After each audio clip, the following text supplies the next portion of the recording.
Hey, housekeeper, sort this out for me. As soon as Ethan gets home, he throws his bag at me and barks orders. Lately, I've lost the will to resist and just pick up the bag from the floor. Scattered papers and a planner are spread across the floor. Maybe he eats this chocolate when he's hungry. I pick them up and put them back in the bag. But among them, there's one document that stands out. It's a divorce application. And Ethan has already signed his part. In that moment, something inside me crumbles. I can divorce him. Be free from this man. With that thought, I suddenly felt lighter. I quickly grab a pen from the drawer and sign the divorce application. My name is Sophia. I'm 35 years old. I work as an office assistant at an IT company. Luckily, I'm blessed with great colleagues and a pleasant work environment, which makes my life relatively stress-free. After quitting my first job out of college due to stress from interpersonal relationships, my current company feels like a haven. Unless something drastic happens, I plan to stay here. I've been thinking more and more about that. But I have my own troubles. I can't seem to get a boyfriend, let alone get married. It's not that I haven't had chances to meet men. Company dinners, parties I've been invited to by friends, I've had many opportunities to interact with men. Most of my friends are married with kids. Yet why can't I find someone? Is there something fundamentally wrong with me? Every time another friend announces their marriage, I'm plagued with headaches from overthinking. But then, my life took a turn. It happened at a certain company dinner. As I was sipping my drink, a man took a seat beside me. That was Ethan, who would become my husband. Sophia, right? Huh? How do you know my name? Ethan had approached me out of the blue. We worked in different departments and had never spoken. I knew his name and that he joined the company before me, but that was about it. Sorry for suddenly talking to you, he said, noticing my surprise. He explained that he introduced himself because he'd often noticed me alone at company events and during breaks. I hadn't thought of myself as being alone, but that's probably how it seemed to others. After that, Ethan and I, a bit tipsy, started chatting. At the end of the dinner, we exchanged contact information just because. From that day, Ethan and I began talking more at work. Not during work, but during breaks and after hours. If we happened to meet outside, we'd go to the office together. As we continued this routine, we naturally grew closer. We started going out for meals more often and eventually began dating. Before we knew it, our relationship became known around the office. My colleagues were quite surprised to hear I was dating Ethan, as they hadn't expected it. Ethan remained the same even after we started dating, always kind and cheerful. I felt comfortable around him and found myself increasingly drawn to him. Ethan seemed happier too, which made me feel good. About 6 months into our relationship, Ethan shared something important with me. Hey, I actually have a kid. A child? Ethan had been married before, but divorced due to personality differences. He had custody and was raising the child alone. I've been thinking about marrying you, Sophia. I wanted to tell you before it was too late. Sorry for springing this on you. I was definitely surprised, but I was happy that Ethan was considering marriage with me, and that he shared his past and his child's existence with me. Thank you for telling me, I thanked Ethan. After that, I began to meet Ethan's child more frequently. His name is Benjamin. I was worried he might reject me because he's 14, but Benjamin accepted me right away. A year later, Ethan and I got married. It was a euphoria I had never experienced before, the joy of being with the person I loved. I was glad I hadn't rejected Ethan at that dinner, but my happiness was short-lived. Ethan's true nature began to reveal itself after marriage. I quit my job after discussing it with Ethan. It was a fun workplace, but I wasn't too attached to it. I decided to start fresh as a housewife. Though my duties were limited to household chores and shopping, having no particular hobbies, I spent my day without much engagement. But then I found a hobby. It was painting. I started with pencil drawings out of curiosity and gradually got into watercolors. Soon my room was filled with watercolor paints, palettes, and brushes. This might have been when Ethan started acting strange. Or rather, when he began showing his true colors. The first sign was how he left laundry around. Hey, can you put the laundry over here? Oh, sorry about that. We hadn't lived together before marriage, so it wasn't surprising to see such careless behavior. I'm not perfect either. In fact, I was happy that Ethan, who had always seemed so serious, was showing this side of himself. It felt like we were truly a married couple. But no matter how much I asked him to tidy up his laundry, Ethan never seemed to try. Instead, "I'm tired from work, Sophia. You can handle it," he began to say. But once I started doing everything, Ethan left everything to me. "Is dinner ready?" That day, too, as soon as he got home, he demanded dinner. "I told you, Benjamin is coming home late, so dinner will be when he gets back." "I didn't hear anything about that. Are you sure you told me?" "I did tell you." "No, I definitely didn't hear it." My words were in vain, and Ethan got in a bad mood. Dealing with Ethan when he's upset is challenging. He would ignore me if I tried talking to him, and become rough with things, stomping around the house. His behavior was stressing me out. I thought it wasn't right to get upset over small things. Initially, I thought maybe he was just tired and tried to be patient. But as days passed, my patience wore thin, and I began to voice my opinions more. "Hey, I asked you not to leave your laundry lying around." "If you're going to complain, Sophia, why don't you clean it up? I'm tired from working every day, unlike you, a housewife who does nothing." "What? How can you say that?" "Without me earning, there would be no food or house, remember?" "I quit my job because we decided together, Ethan." "Oh, yeah, shut up." "We just couldn't communicate. Am I saying something wrong? Am I saying something that deserves this anger?" Every time I argued with Ethan, I doubted my senses. I heard from Ethan that his divorce with his ex-wife was due to personality differences, but now I'm not so sure. Maybe the problem was with Ethan, and his ex-wife initiated the divorce. But could I really bring up divorce myself? Having finally gotten married and with no job, I was scared of being single again.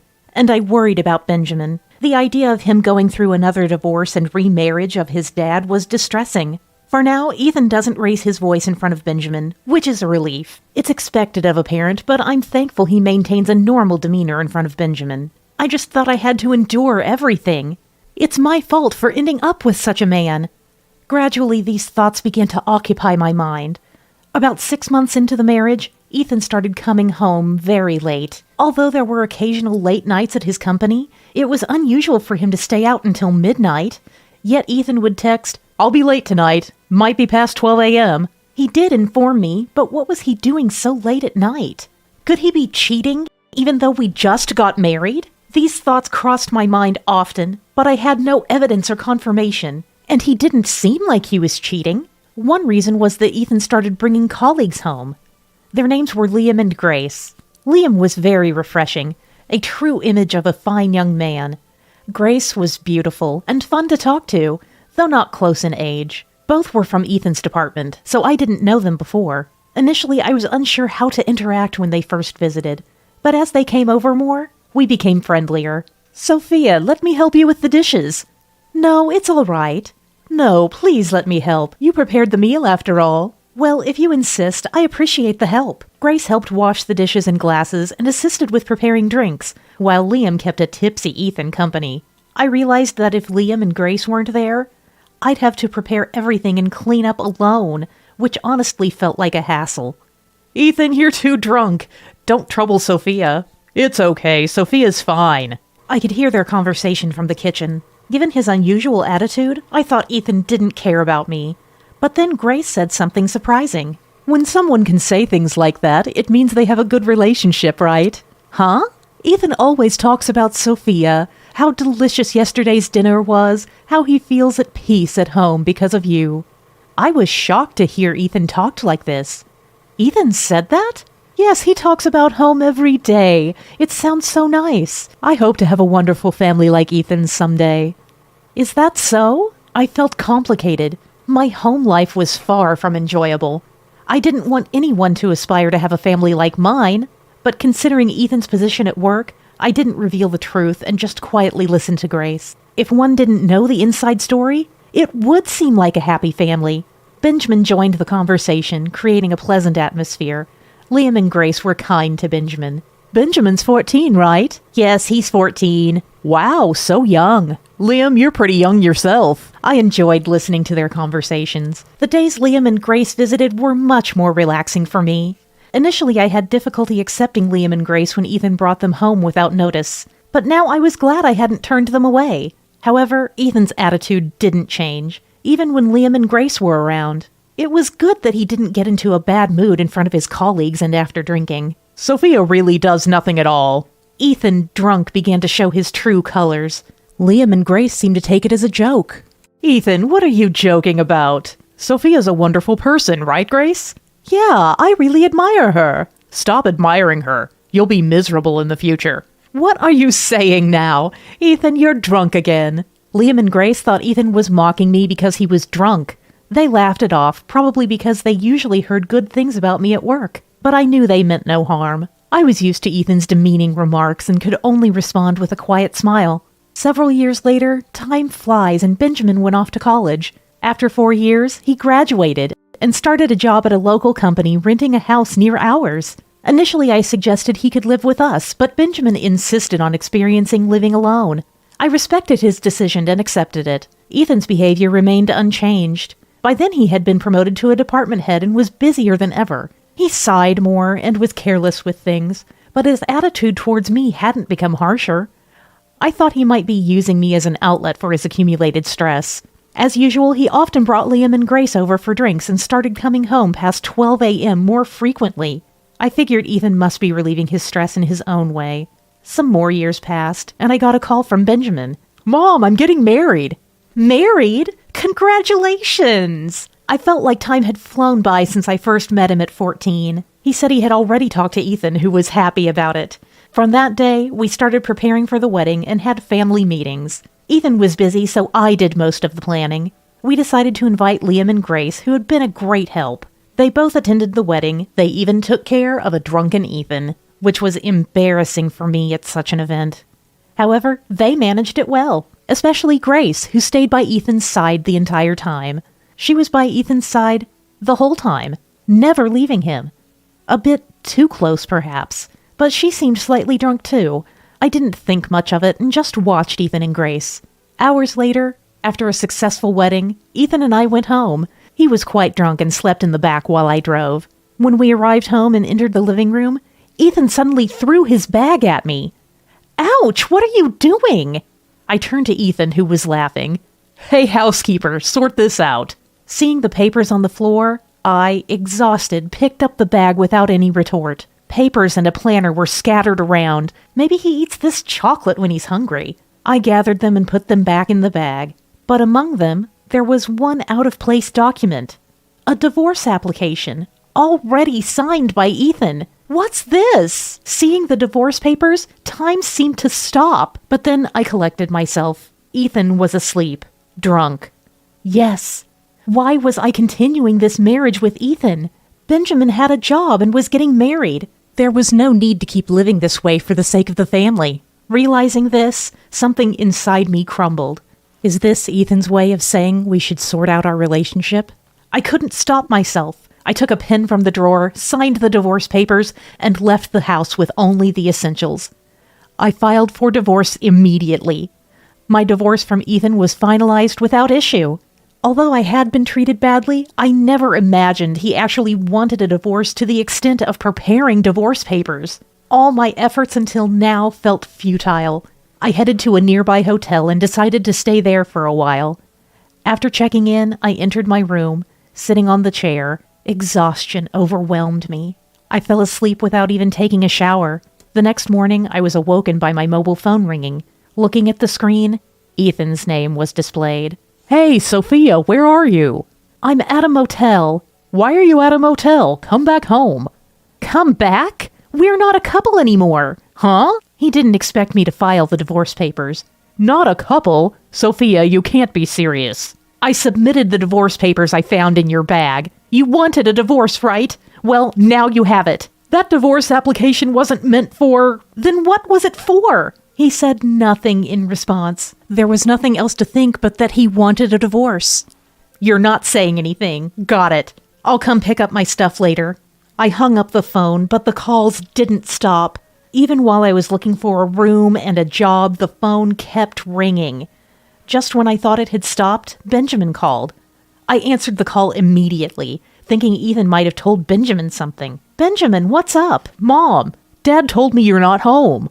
Not home as in, Dad and I are divorced. Didn't you know? Divorced? He seemed unable to accept the fact that I filed for divorce.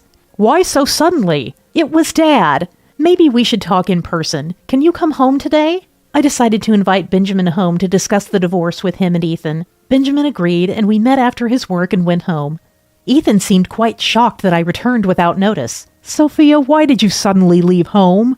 I sat down on the sofa. Naturally, both Ethan and Benjamin looked bewildered. Yeah, why the sudden divorce? Because Dad prepared those divorce papers. What? Dad did? Benjamin looked at Ethan in surprise.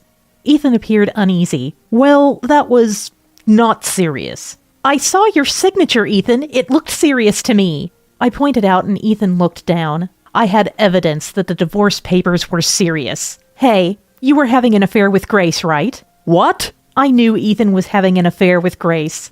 The reason was simple. The closeness between Ethan and Grace and their excessive physical contact was noticeable. I used to think it was just because they were drunk, but I couldn't stop thinking about them. I thought it was possible. While Ethan was asleep, I checked his mobile phone. There were intimate texts from Grace, and even photos of him at Grace's place. I quickly took pictures of these pieces of evidence with my phone. There were even photos of them in bed. Undeniable evidence. An affair? That's not true. There's no point trying to lie. I have proof. Proof? When did you? When Ethan was drunk and asleep. You went through my phone while I was sleeping? It was convenient that you fall asleep so quickly when drunk. Ethan looked frustrated upon hearing this, but soon began making excuses. But really, I didn't mean to file for divorce. Grace told me to write it. I never wanted to divorce Sophia. Really? You didn't want to divorce me because I'm a housekeeper who does everything and a wife who obeys you when you're angry? I really didn't intend to divorce you. Ethan kept insisting he never wanted the divorce. I thought maybe he wouldn't want to let go of someone who always obeyed him, but that doesn't matter now. Adults should be able to do some things by themselves. No matter what Ethan says, the fact that he called his wife a housekeeper doesn't change. People reveal their true selves when drunk. Even if you had no intention of divorcing, signing those papers signifies that intention. What? Didn't you know that? You're quite the embarrassment. I have proof of your affair, and I'll be seeking compensation from both you and Grace in the divorce proceedings. Compensation in a divorce trial? Of course. Don't think you can escape this. I'll consult with a lawyer and make sure you face the consequences. He probably never imagined it would come to this. Maybe none of this would have happened if he hadn't thrown his bag at me after the wedding. Throwing a bag at someone, let alone cheating, is wrong.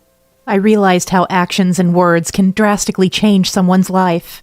Later, I decided to move in with Benjamin at his suggestion. I was worried about being a burden, but he said, "That's not true. My wife likes you, and she would be happy to have you live with us." Gratefully, I accepted Benjamin's offer. I wouldn't return to this house, so with Benjamin's help, I packed my belongings. Clothes, watercolor painting supplies, I stuffed them into cases and headed to Benjamin's house. Ethan kept saying, "Please reconsider the divorce. I'm begging you." But what was the point now? Cheating already proved he had no feelings for me. I was truly glad to be divorced from Ethan. Later, I consulted a lawyer. Apparently, I could claim much more in compensation than I thought, given the length of our marriage.